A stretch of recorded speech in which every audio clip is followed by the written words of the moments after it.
মহানগৰীত পৰিবহণ বিভাগ আৰু আৰক্ষীয়ে তীব্ৰতা ৰূপত অভিযান অব্যাহত ৰাখিছে। খুৰাপাই চালকৰ বিৰুদ্ধে যেহেতু পৰিবহণ বিভাগ কঠোৰ হৈ পৰিছে, বনভোজৰ বাবেও ইতিমধ্যে নীতি নিৰ্দেশনা জাৰি কৰিছে পৰিবহণ বিভাগে। আৰু এই নীতি নিৰ্দেশনা অনুসৰিহে উপভোগ কৰিব পাৰিব বনভোজৰ আনন্দ। গুৱাহাটীৰ আটাইকেইটা বনভোজস্থলীৰ বাবে ইতিমধ্যে এছঅপিও জাৰি কৰিছে পৰিবহণ বিভাগে। সুৰাপান কৰি বনভোজ দলৰ বাহন চলাব নোৱাৰিব চালকে। বনভোজলৈ যোৱা আৰু উভতি অহাৰ সময়তেই চালকক পৰীক্ষা কৰিব যান বাহন আৰক্ষীয়ে। আৰু এই ক্ষেত্ৰত বাহনৰ মালিকৰো কিছু দায়িত্ব থাকিব। চালকক দুবাৰকৈ যোগাযোগ কৰিব লাগিব বাহনৰ গৰাকীয়ে। সূৰ্যোদয়ৰ আগত আৰু সূৰ্যাস্তৰ পিছত ভ্ৰমণ কৰিব নোৱাৰিব বনভোজ দলে। ঘনকলিত বনভোজৰ বাবে যাত্ৰা কৰাত নিষেধাজ্ঞা জাৰি কৰিছে পৰিবহণ বিভাগে। আৰু বৰ্তমান বুন্দাত উপস্থিত থকা আমাৰ সাংবাদিক ৰূপম দলৈৰ কাষলৈ আমি পোনপটীয়াকৈ যাবলৈ বিচাৰিছোঁ। যিহেতু ৰূপম দলৈ দেখিবলৈ পোৱা গৈছে নৱবৰ্ষ চমু চাপি আহিছে, গতিকে বনভোজকাৰী দলসমূহ এতিয়া তেওঁলোকৰ ক্ষেত্ৰত এতিয়া এছঅপি জাৰি কৰিছে পৰিবহণ বিভাগে। গতিকে এই ক্ষেত্ৰত কিমান সচেতন তেওঁলোক? নিশ্চয়কৈ ৰীতিমণি আপুনি ইতিমধ্যে উল্লেখ কৰিছে যে প্ৰতি বছৰৰ দৰে এইবাৰো পৰিবহণ বিভাগে আয়োজন কৰিছে যি তেওঁলোকৰ নিয়মীয়া তালাচী। তাৰ সমান্তৰালভাৱে যিহেতু নতুন বৰ্ষৰ আৰম্ভণি হ'বলৈ লৈছে বছৰৰ শেষৰ দিনকেইটাত, আজিৰ দিনটোত বিশেষকৈ আজি দেওবাৰ, গতিকে দেওবাৰে দেখিবলৈ পোৱা গৈছে বিভিন্ন লোকে পিকনিক খাবলৈ গৈছে। আৰু পিকনিক স্থানসমূহত পৰিবহণ বিভাগে তেওঁলোকৰ যি তালাচী সেই তালাচী চলাইছে। তাৰ সমান্তৰালভাৱে ৰাজপথত যিটো ৰাজপথেৰে পিকনিক স্পটসমূহলৈ বাহনসমূহ যায় সেই বাহনসমূহত দেখিবলৈ পোৱা গৈছে পৰিবহণ বিভাগে তালাচী চলাইছে।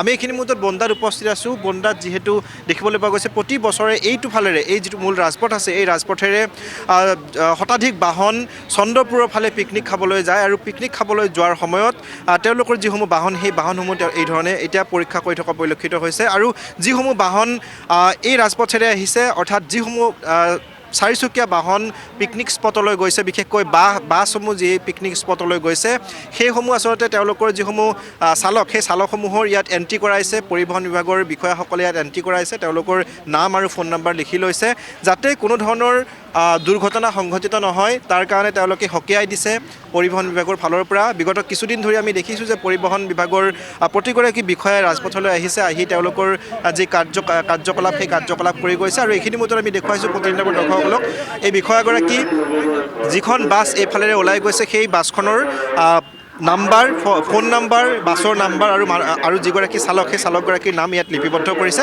আমি কথা পাতিবলৈ চেষ্টা কৰিম। প্ৰতি বছৰৰ দৰে এইবাৰো আপোনালোকে সাজু হৈছে, কিবা পাইছে নেকি এতিয়া? মই কৰিবলগীয়া নহয়, একচুৱেলি একো তেনেকুৱা কোনো নাই। আমি জাষ্ট ড্ৰাইভাৰবিলাকক ৱাৰ্ণ কৰিছোঁ আৰু তেওঁলোকৰ মাজত সজাগতাৰ সৃষ্টি কৰিছোঁ যাতে তেওঁলোকে ড্ৰিংকছ কৰি পেলাই গাড়ী নচলায়। সেইটোৱে। কি কি নীতি নিয়ম আছে এইবাৰ? নীতি নিয়ম তেনেকুৱা একো নাই, মানে ক'বলৈ গ'লে এটাই মূল উদ্দেশ্য, মানে যোনখিনি আমাৰ ৰোড ছেফটি মেজাৰ্ছ আছে সেইখিনি মানি যাতে বনভোজস্থলী তেওঁলোকে উপভোগ কৰে। সেইটোৱে। নিশ্চয়কৈ যিখিনি যান বাহন নীতি নিয়ম, অৰ্থাৎ সেই নীতি নিয়মখিনি প্ৰতিগৰাকী চালকে মানি চলিব লাগিব। আৰু তাৰ বাবে দেখিবলৈ পোৱা গৈছে তেওঁলোকে এই ধৰণে যি অভিযান সেই অভিযান অব্যাহত ৰাখিছে। এইখিনি মতে দেখুৱাইছোঁ যে আজি দেওবাৰ, গতিকে দেওবাৰ হোৱাৰ পৰিপ্ৰেক্ষিততে দেখিবলৈ পোৱা গৈছে বিভিন্ন স্থানৰ পৰা চন্দ্ৰপুৰৰ এই স্থানটোলৈ যি পিকনিক সেই পিকনিক খাবলৈ আহিছে। আৰু প্ৰতিগৰাকী লোকে যিহেতু লগে ভাগে এসাঁজ খোৱাৰ কাৰণে মন মেলা আমি কথা পাতিবলৈ চেষ্টা কৰিম। ক'ৰ পৰা আহিছে আপোনালোকে? ইয়াত নুনমাটিৰ পৰা। কেনেকুৱা পাইছে পৰিবহণ বিভাগে তালাচী? বঢ়িয়া বঢ়িয়া, বিৰাট ভাল হৈছে, বিৰাট ভাল কথা এইটো। ড্ৰাইভাৰবিলাকে আপোনাৰ খাই আহিলেও মানে ধৰা পৰি যায়।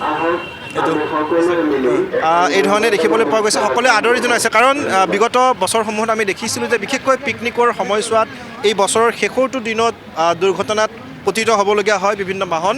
আৰু সেইবাবে দেখিবলৈ পোৱা গৈছে বিগত 2 বছৰে পৰিবহণ বিভাগৰ উদ্যোগত এই ধৰণে তেওঁলোকে অভিযান অব্যাহত ৰাখিছে। আৰু প্ৰতিখন বাহন তেওঁলোকে পৰীক্ষা কৰিছে, বিশেষকৈ যিসমূহ পিকনিক খাবলৈ যিসমূহ বাহন গৈছে সেই বাহনসমূহ তেওঁলোকে পৰীক্ষা কৰিছে আৰু পৰীক্ষা কৰি যাবলৈ দিয়া হৈছে।